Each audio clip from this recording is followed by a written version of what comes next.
തിരുവനന്തപുരത്തിന് international അന്ന് അന്താരാഷ്ട്ര പദവി കൊടുക്കുക എന്ന് പറയുന്നത് കേരളത്തിൻ്റെ വലിയ ആവശ്യമായിരുന്നു.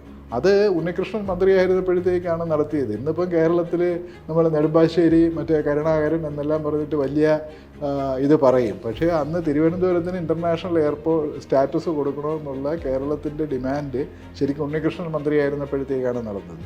കേരളത്തിൻ്റെ നാഷണൽ ഹൈവേ പ്രൊജക്റ്റുകൾക്ക് ഏറ്റവും കൂടുതൽ ഫണ്ട് അനുവദിക്കപ്പെടുന്നത് ഉണ്ണികൃഷ്ണൻ്റെ സമയത്താണ്. കാരണം അദ്ദേഹം ഒരു സമയത്ത് 2 വകുപ്പുകൾ കൈകാര്യം ചെയ്യുന്നത്, സർഫേസ് ട്രാൻസ്പോർട്ടും കമ്മ്യൂണിക്കേഷൻസ്.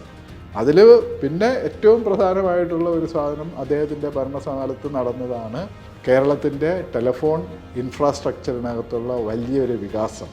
അത് എനിക്ക് തോന്നുന്നത് കേരളത്തിലെ മിക്കവാറും എല്ലാ ടെലിഫോൺ എക്സ്ചേഞ്ചുകളും ഇലക്ട്രോണിക് എക്സ്ചേഞ്ചുകളാക്കി മാറ്റുന്ന തരത്തിലുള്ള അതിന് വേണ്ടുന്ന സാമ്പത്തിക സഹായവും മറ്റു കാര്യങ്ങളും എല്ലാം തന്നെ അദ്ദേഹം ഈ ടെലികമ്മ്യൂണിക്കേഷൻസ് മന്ത്രിയായിരുന്നപ്പോഴത്തേക്കാണ് അതിനുള്ള സാമ്പത്തികമായിട്ടുള്ള ഇത് നടത്തിയത്. മന്ത്രി എന്നുള്ള നിലയിൽ ഉണ്ണികൃഷ്ണൻ്റെ ആ പ്രവർത്തനങ്ങളെന്ന് പറഞ്ഞാൽ കേരളത്തിനെ സംബന്ധിച്ചിടത്തോളം ആ സമയത്ത് വളരെ നിർണായകമായിരുന്നു.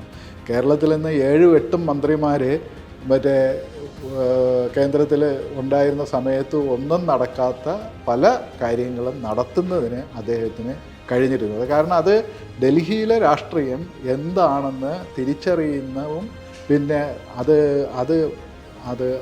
അത് എങ്ങനെ തൻ്റെ സംസ്ഥാനത്തിന് വേണ്ടി വിനിയോഗിക്കാൻ കഴിയുമെന്നുള്ളതിനെക്കുറിച്ചിട്ടുള്ള വ്യക്തമായൊരു ധാരണ അദ്ദേഹത്തിനുണ്ടായിരുന്നു. അതിൻ്റെ പ്രാഗൽഭ്യം ഉണ്ടായിരുന്നു. പിന്നെ ഭാഷാപരമായിട്ടുള്ള കഴിവുണ്ടായിരുന്നു.